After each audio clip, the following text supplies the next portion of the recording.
Assalamualaikum warahmatullahi wabarakatuh. Izin memperkenalkan diri, nama saya Muhammad Farel Akmal dengan NIM 2103378.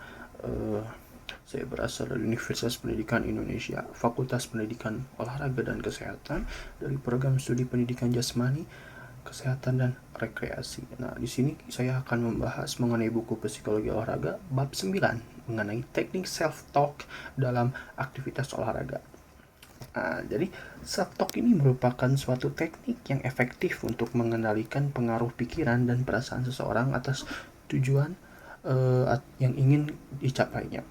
Hamsetter mengatakan bahwa self-talk merupakan suatu cara untuk mengesampingkan program negatif yang lalu dengan menghapus atau menggantinya dengan arah yang baru dan lebih positif. Nah, jadi menurut Landing dan Herbert telah mengembangkan 3 kategori self-talk sebagai berikut. Yang pertama ada pernyataan spesifik tentang tugas terkait dengan teknik. Nah, kategori ini mengacu kepada pertanyaan atau kata-kata yang dapat memperkuat atau meningkatkan penguasaan teknik. Nah, yang selanjutnya ada dorongan dan usaha. Nah, jadi kategori ini mengacu kepada kata-kata atau pernyataan yang dapat memberikan dorongan kepada diri sendiri untuk berlatih dengan tekun dan mencoba lebih keras.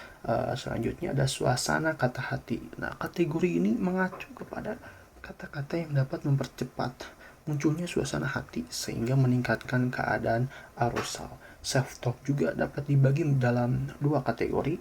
Ada self-talk negatif yang mempunyai peranan penting dalam mengontrol mental seseorang atlet ketika berada pada suatu tahap kondisi yang membuat atlet tersebut sangat tertekan. Contohnya seperti, aduh saya tidak menang, musuhnya bermain bagus, atau saya merasa lelah karena kurang tidur.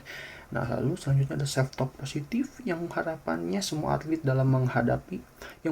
harapan semua atlet dalam menghadapi kondisi mental dirinya sendiri dalam setiap keadaan. Contohnya seperti, saya yakin pasti bisa, saya bisa memenangkan pertandingan ini.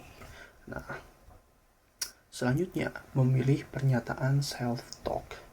Nah, self-talk ini dapat kita gunakan untuk mengontrol kondisi atau keadaan seseorang atlet ketika dalam keadaan tertekan. Dorongan dari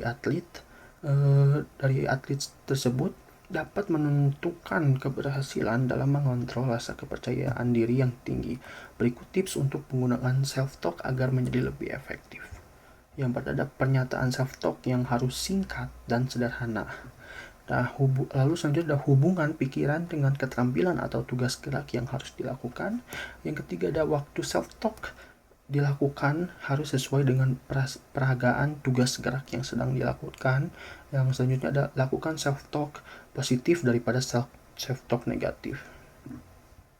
Nah, lalu ada urgensi dari self-talk dalam olahraga. Yang pertama, dalam aktivitas berolahraga ini self-talk ini memiliki peranan penting dalam tahap-tahap berikut ya.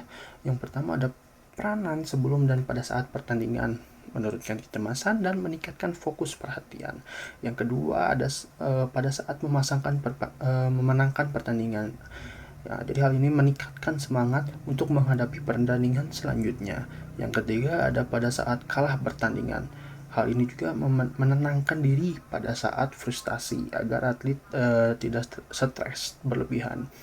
Selanjutnya yang keempat ada ketika dihadapkan pada akhir yang tidak pasti. Self-talk ini dapat membantu atlet untuk fokus kembali pada tujuan awal dan meningkatkan kekuatan dalam mengatasi kekalahan dan efikasi diri. Nah, self-talk juga dapat digunakan dengan berbagai tujuan dan akan sangat efektif jika didasarkan pada tujuan-tujuan berikut ini. Yang pertama, membangun dan mengembangkan efikasi diri. Kedua, penguasaan keterampilan. Tiga, menciptakan dan mengubah suasana hati. Yang ketiga, meningkatkan usaha. Keempat, memusatkan konsentrasi dan perhatian. Nah, self-talk juga memiliki hubungan dengan olahraga, dengan penampilan olahraga. Nah, jadi dalam sebuah analisis empiris, dalam sebuah penelitian awal yang dilakukan oleh Hatzigorgiadis dan kawan-kawannya terhadap atlet polo air mengungkapkan bahwa mungkin juga self-talk membantu meningkatkan kepercayaan diri dan membantu mengendalikan tingkat kecemasan. Nah, jadi self-talk ini memiliki 3 fungsi pokok, yaitu fungsi kognitif dan motivasional. Memiliki 2 fungsi pokok ya. fungsi kognitif dan motivasional.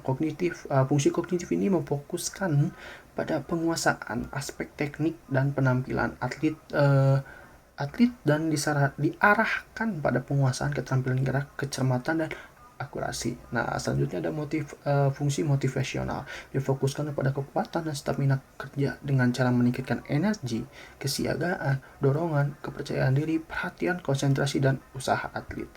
Nah, sekian saja pemaparan materi dari saya. Mohon maaf bila ada salah-salah kata. Wassalamualaikum warahmatullahi wabarakatuh.